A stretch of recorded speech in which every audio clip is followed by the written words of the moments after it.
नमस्कार दोस्तों, नील युग स्टडी चैनल में दोस्तों आपका हार्दिक स्वागत है। दोस्तों आज मैं आपके सामने एक वीडियो लेकर आ रहा हूं जिसमें हम चर्चा करेंगे कि सीबीएसई क्लास 10 यानी कि भूगोल में जो दोस्तों पार्ट नंबर 6 है जिसका नाम है विनिर्माण उद्योग। तो हम इस पार्ट विनिर्माण उद्योग की जो महत्वपूर्ण प्रश्नोत्तर हैं उस प्रश्नोत्तर की हम इस वीडियो में चर्चा करेंगे। तो हमारा इस वीडियो ज़रूर देखना और अगर आपको वीडियो अच्छा लगे ना तो ही उनको सब्सक्राइब लाइक जरूर करना। तो देखिए शुरुआत करते हैं बहुविकल्पीय प्रश्न। पहला प्रश्न है, कच्चे माल को मूल्यवान उत्पाद में परिवर्तित कर अधिक मात्रा में वस्तुओं के उत्पादन की निम्नलिखित में से कौन सी प्रक्रिया है? प्राथमिक कार्य, द्वितीयक कार्य, तृतीयक कार्य या सूचना प्रौद्योगिकी कार्य? तो दोस्तों का सही आंसर है द्वितीयक कार्य। अगला सवाल, किसी देश की आर्थिक शक्ति निम्नलिखित में से किसके विकास में मापी जाती है? तो विनिर्माण उद्योग, कृषि में, खनन में या परिवहन में? तो दोस्तों वो मापी जाती है नंबर 1 विनिर्माण में, यानी कि पहला वाला जो ऑप्शन है वो सही आंसर है। अगला सवाल, निम्नलिखित में से कौन सा कारक किसी उद्योग की अवस्थिति में सबसे महत्वपूर्ण भूमिका निभाता है? तो कच्चे माल और शक्ति की उपलब्धता, श्रमिक शक्ति की उपलब्धता, परिवहन एवं बाजार की उपलब्धता, पूंजी और न्यूनतम उत्पादन लागत? दोस्तों का सही आंसर है ऑप्शन नंबर 4 पूंजी और न्यूनतम उत्पादन लागत में। सवाल नंबर 4 देखिए क्या है, निम्नलिखित में से कौन सा उद्योग अन्य तीनों से प्रयुक्त कच्चे माल के स्रोतों के आधार पर भिन्न है? पेट्रो रसायन उद्योग, सूती वस्त्र उद्योग, चीनी उद्योग या वनस्पति तेल उद्योग? तो दोस्तों उनका सही आंसर है नंबर 1 पेट्रो रसायन उद्योग। अब देखिए सवाल नंबर 5, निम्नलिखित में से कौन सा देश विश्व में कच्चे जूट और जूट से बनी वस्तुओं का सबसे बड़ा उत्पादक है? बांग्लादेश, भारत, ब्राज़ील या फिर मिस्र? दोस्तों उनका सही आंसर है भारत, हमारा देश भारत, यानी कि ऑप्शन नंबर 2 सही आंसर है। अब देखते हैं सवाल नंबर 6, भारत का कौन सा लोहा इस्पात संयंत्र जर्मन के सहयोग से स्थापित किया गया है? तो भिलाई, बोकारो, दुर्गापुर, राउरकेला? तो उनका सही आंसर है दुर्गापुर, ऑप्शन नंबर 3 सही है। अब देखते हैं सवाल नंबर आगे, निम्नलिखित में से कौन सा नगर भारत की इलेक्ट्रॉनिक राजधानी के रूप में जाना जाता है? बेंगलोर, दिल्ली, लखनऊ, पुणे? तो दोस्तों कौन सा है? बेंगलोर, यानी कि ऑप्शन नंबर जो 1 है वो सही आंसर है। अब देखते हैं सवाल नंबर आगे, निम्नलिखित राज्य समूह में से किस राज्य समूह में से सबसे अधिक चीनी मिले हैं?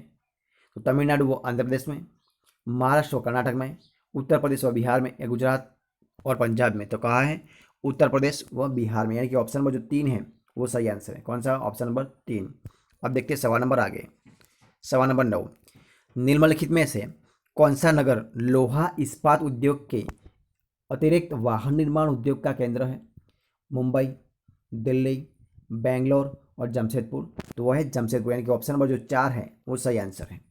अब देखते हैं सवाल नंबर 10, निम्नलिखित में राज्यों में से किस राज्य में 2 सॉफ्टवेयर प्रौद्योगिकी पार्क हैं? गुजरात, केरल, महाराष्ट्र, उड़ीसा?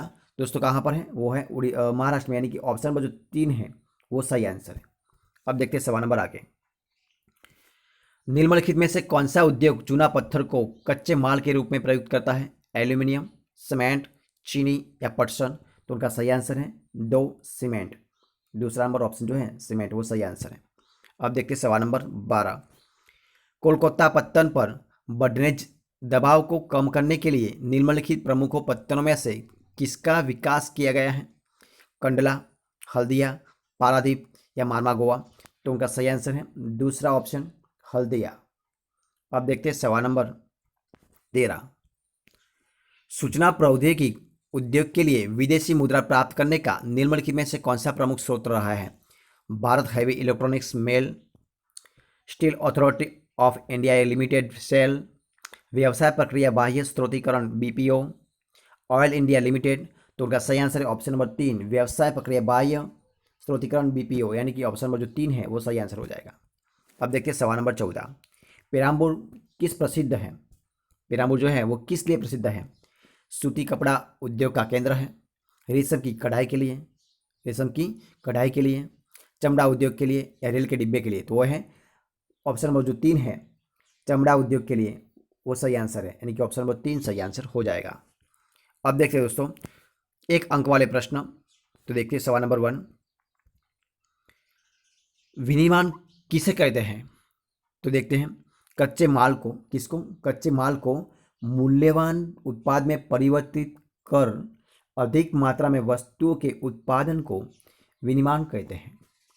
अब देखते हैं सवाल नंबर 2, कौन सा कारक किसी उद्योग की अवस्थिति में सबसे महत्वपूर्ण भूमिका निभाता है? तो वो है न्यूनतम उत्पादन लागत। सवाल नंबर 3, विनिर्माण उद्योग का क्या महत्व है? तो विनिर्माण उद्योग के विकास तथा स्पर्धा के कृषि उत्पाद और वाणिज्य व्यापार को बढ़ावा मिलता है। ठीक है, अब देखते हैं आगे। सवाल नंबर 4, उद्योग की स्थापना को प्रभावित करने वाले कारक कौन कौन से हैं? तो वो है कच्चे माल की उपलब्धता, श्रमिक, पूंजी, बाजार शक्ति के साधन, अद्वितीय संस्थाएं आदि। सवाल नंबर 5, आधारभूत उद्योग किसे कहते हैं? तो ऐसे उद्योग जिनके उत्पादन व कच्चे माल पर दूसरे उद्योग निर्भर है, जैसे लोहा, इस्पात उद्योग, एल्यूमिनियम उद्योग, प्रगलन उद्योग आदि को। सवाल नंबर 6, भारत का कौन सा लोहा इस्पात संयंत्र जर्मन के सहयोग से स्थापित किया गया है? तो वो है दुर्गापुर। सवाल नंबर 7, पहला सफल सूती वस्त्र उद्योग कब कहाँ लगाया गया था? तो वो था 1854 में मुंबई में। अब देखिए सवाल नंबर 8, कौन सी ऐसी सार्वजनिक क्षेत्र में स्टील बाजार में उपलब्ध करवाती है? तो steel authority of India limited. सवाल नंबर 9, सीमेंट उद्योग की इकाइयाँ गुजरात में कहाँ लगाई गई है? तो गुजरात में इस उद्योग को खाड़ी देशों में नियत की सुविधा उपलब्ध कराती है। सवाल नंबर 10, पहला सीमेंट उद्योग कब और कहाँ स्थापित किया गया था? तो 1904 में चेन्नई में। सवाल नंबर 11, भारत की इलेक्ट्रॉनिक राजधानी का नाम लिखिए, क्या है? तो वह है बेंगलोर। सवाल नंबर 12, द्वितीय क्रियाओं का क्या अर्थ है? तो वह द्वितीय क्रियाओं में लगे व्यक्ति कच्चे माल का आकार बदलकर वह उसे परिष्कृत वस्तुओं में परिवर्तित करते हैं। सवाल नंबर 13, कौन से उद्योग में चूना पत्थर को कच्चे माल के रूप में प्रयोग किया जाता है? तो वह है सीमेंट उद्योग। सवाल नंबर 14, पेराम्बूर किस लिए प्रसिद्ध है? तो पेराम्बूर रेलगाड़ी और मालगाड़ी के डिब्बे बनाने के लिए प्रसिद्ध है। सवाल नंबर 15, पटसन का सबसे बड़ा उत्पादक देश कौन सा है? तो वह है बांग्लादेश। सवाल नंबर 16, भिलाई इस्पात कारखाना किस राज्य में है? तो वह है छत्तीसगढ़ में। अब देखिए सवाल नंबर 17, वायु प्रदूषण को बढ़ावा देने वाले उद्योग के नाम बताइए, वो कौन से हैं? प्रगलन उद्योग, रसायन व कागज उद्योग, तेल शोधनशालाएं, ईंटों के भट्ठे। सवाल नंबर 18, ध्वनि प्रदूषण को बढ़ावा देने वाले उद्योग के नाम बताइए, तो वो कौन है? जनरेटर, औद्योगिक व निर्माण कार्य, लकड़ी चीरने के कारखाने और विद्युत ड्रिल।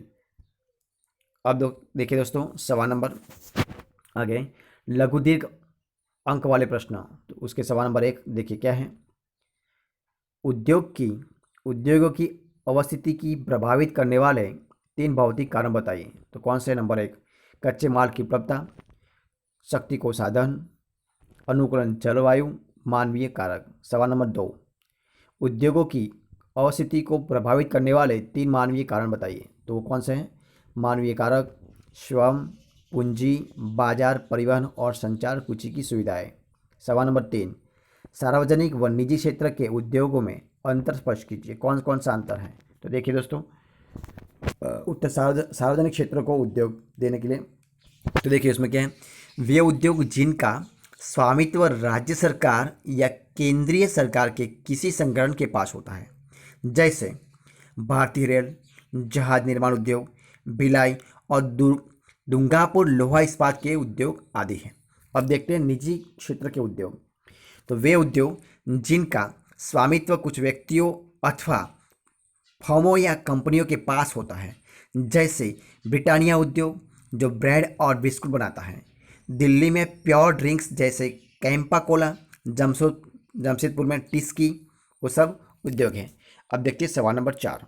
भारत में अधिकांश अधिकांश जूट मिलें पश्चिम बंगाल में क्यों स्थित है? तो देखिए उनका उत्तर क्या है। तो उसका उत्तर है, भारत में सबसे अधिक पटसन का उत्पादन पश्चिम बंगाल में होता है। दूसरा ऑप्शन है, इस उद्योग की पानी की अधिक आवश्यकता पड़ती है जो हुगली नदी के प्रयास पर्याप्त मात्रा में मिल जाता है, इसलिए। तीसरा, सस्ते मजदूर भी वहाँ पर मिल जाता है।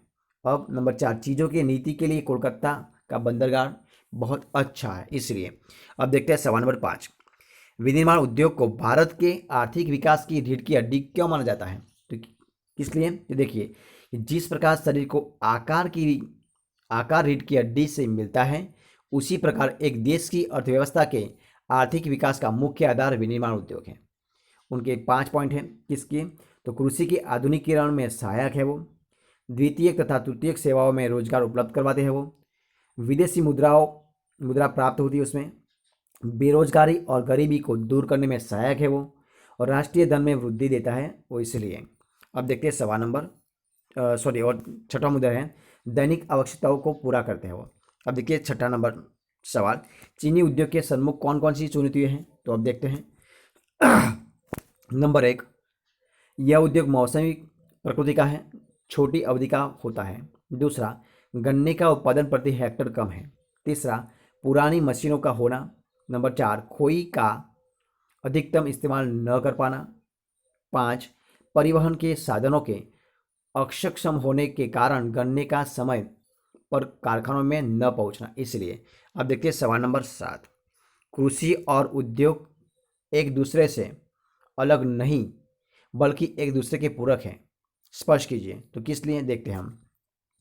नंबर 1, कृषि उद्योग के लिए बड़ी मात्रा में कच्चा माल जैसे कपास, जूट, गन्ना आदि का उत्पादन करती है वो। उद्योग किसानों को खेती के विकास के लिए उर्वरक, कीटनाशक, खरपतवारनाशक, मशीनें आदि उपलब्ध करवाता है। कृषि उत्पादन में वृद्धि संभव हुई है। उद्योगों द्वारा कृषि उत्पादों को मंडी तक पहुंचा बेचना काफ़ी आसान हो गया, इसीलिए। अब सवाल नंबर 8 देखिए, सूती वस्त्र उद्योग के सामने कौन कौन सी समस्या है? तो देखिए, पुरानी और परंपरागत तकनीक है उसमें, लंबे रेशे वाली कपास की पैदावार का कम है उसमें, नई मशीनरी का अभाव है उसमें, कृत्रिम वस्त्र उद्योग से प्रतिस्पर्धा उसमें होती है, अनियमित बिजली की आपूर्ति उसमें होती है, इसलिए। सवाल नंबर 9, हमारे देश के लिए सीमेंट उद्योग का विकास अति महत्वपूर्ण है, क्यों? तो उनका आंसर देखिए। नंबर 1 क्या है? भवन, फैक्ट्रियों, सड़कें, पुल, बांध, घर आदि निर्माण करने के लिए आवश्यक है। दूसरा, उत्तम गुणवत्ता वाले सीमेंट का उत्पादन करता है वो। तीसरा, अफ्रीका के देशों में मांग रहती है। अब सवाल नंबर 10 देखिए, भारत में उदारीकरण एवं प्रत्यक्ष विदेशी निवेश ने किस प्रकार मोटरगाड़ी उद्योग में अत्यधिक वृद्धि की है, स्पष्ट कीजिए। तो देखिए उसका उत्तर क्या है? उदारीकरण के पश्चात नए और आधुनिक मॉडल के वाहनों का बाजार बढ़ा है, वाहनों की मांग बढ़ी है कार, स्कूटर, ऑटो रिक्शा में अपार वृद्धि हुई है। प्रत्यक्ष विदेशी निवेश के साथ नई प्रौद्योगिकी के उपयोग से यह उद्योग विश्व स्तरीय विकास के स्तर पर आ गया है। नंबर 4, आज 15 इकाइयों कार, 14 इकाइयों स्कूटर, मोटरसाइकिल तथा ऑटो रिक्शा का निर्माण करती है। सवाल नंबर 11,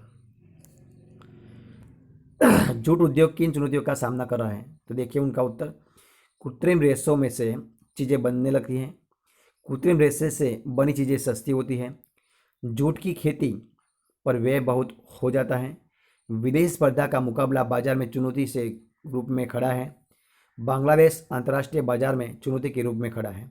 अब देखिए सवाल नंबर 12, उद्योगों द्वारा पर्यावरणीय प्रदूषण को कम करने के लिए उठाए गए विभिन्न उपायों का वर्णन कीजिए। तो देखिए उत्तर क्या है? नंबर 1, प्रदूषित जल की नदियों में न बहाया जाए, जल को साफ करके प्रवाहित करना चाहिए, जल विद्युत का प्रयोग करना चाहिए, ऐसी मशीनरी का प्रयोग करना चाहिए जो कम ध्वनि करें। और सवाल नंबर 13, भारत के सूचना प्रौद्योगिकी उद्योग का आर्थिक विकास में योगदान का वर्णन कीजिए। तो देखिए उनका उत्तर क्या है? नंबर 1, रोजगार उपलब्ध करवाता है वो। दूसरा, विदेशी मुद्रा अर्जित करता है वो। तीसरा, कार्यरत महिलाओं की संख्या में वृद्धि हुई है। नंबर 4, हार्डवेयर और सॉफ्टवेयर का निरंतर विकास सीख रहा है। नंबर 5, सॉफ्टवेयर प्रौद्योगिकी पार्क विशेषज्ञों को एकल विंडो सेवा तथा उच्च आंकड़े संचार सुविधा प्रदान करते हैं। सवाल नंबर 14, उद्योगों के विभिन्न वर्गीकरण कौन से हैं? तो है श्रमिकों की संख्या के आधार पर, उत्पादकों के आधार पर, कच्चे माल की प्रकृति के आधार पर और स्वामित्व के आधार पर। अब देखिए नंबर 5 है बनी हुई चीज़ों की प्रकृति के आधार पर। सवाल नंबर 15, सार्वजनिक व निजी क्षेत्र के उद्योगों में अंतर क्या है? तो देखिए सार्वजनिक क्षेत्र वे उद्योग जिनका स्वामित्व राज्य सरकार व केंद्रीय सरकार के किसी संगठन के पास होता है। उदाहरण भारतीय रेल, भिलाई, दुर्गापुर आदि में लोहे और इस्पात के उद्योग, जहां निर्माण का उद्योग आदि है। निजी क्षेत्र, तो निजी क्षेत्र के उद्योग में क्या है? वे उद्योग जिनका स्वामित्व कुछ व्यक्तियों अथवा तो फर्मों कंपनियों के पास होता है। किसका? फर्मों, जो फार्मा कंपनी उसके पास होता है। उदाहरण दिल्ली में ऐसे उद्योग प्योर ड्रिंक्स जो कैंप कोला आदि बनाते हैं। ब्रिटानिया उद्योग जो डबल रोटी बिस्कुट इत्यादि बनाते हैं, वो है उसका उदाहरण। अब देखिए सवाल नंबर 16, भारत की अधिकांश जूट मिलें पश्चिमी बंगाल में क्यों स्थित हैं? तो वो है नंबर 1, पश्चिम बंगाल पटसन का घर है। भारत में सबसे अधिक पटसन इसी राज्य में पैदा होता है। तीसरा, इसी उद्योग को पानी की बहुत अधिक आवश्यकता पड़ती है, जो हुगली नदी में से पर्याप्त मात्रा में मिल जाता है। नंबर 4, कोयला और लोहा जो इस उद्योग के लिए आवश्यकता होते हैं, वे पास ही रानीगंज की खानों से प्राप्त हो जाता है। अब देखिए सवाल नंबर 17, विनिर्माण उद्योग भारत की आर्थिक विकास की रीढ़ की हड्डी माना जाता है, क्यों? कारण बताइए। तो विनिर्माण कच्चे माल को अधिक मात्रा में मूल्यवान वस्तु में बदलने की प्रक्रिया को वस्तु निर्माण कहा जाता है। उसका महत्व क्या है? तो देखिए उसका महत्व किसी देश की अर्थव्यवस्था और लोगों के जीवन में महत्वपूर्ण भूमिका अदा करता है वो। दूसरा, दैनिक आवश्यकताओं को पूरा करता है। तीसरा, वस्तुएं देश विदेश में बेचकर विदेशी मुद्रा कमाई जा सकती है। चौथा, जिसकी राष्ट्रीय दर में वृद्धि हो जाती है। अब देखिए सवाल नंबर 18, अधिकांश पटसन उद्योग हुगली नदी के तट पर अथवा पश्चिमी बंगाल में क्यों स्थित हैं? स्पष्ट करो।